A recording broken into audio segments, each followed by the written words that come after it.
আজ মহাগুরু পূর্ণিমা এবং মহাগুরু পূর্ণিমা উপলক্ষে শ্রী শ্রী বৈরাগী ঠাকুরের আশ্রমে প্রতি বছরের ন্যায় এই বছর ও মাসিক শ্রীমদ্ ভগবদ গীতা পাঠের আয়োজন করেন।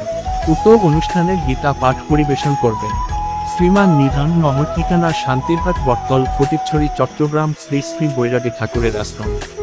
সনাতন ধর্মের সকল আপডেট পেতে এবং নিত্য নতুন গীতাপাঠ, পাল্টা কীর্তন সরাসরি লাইভ উপভোগ করতে এখনই সনাতনী মিডিয়া ফটিকছড়ি ফেসবুক পেজটি লাইক, কমেন্ট, শেয়ার করে এবং পেজটি ফলো করে পাশে থাকুন।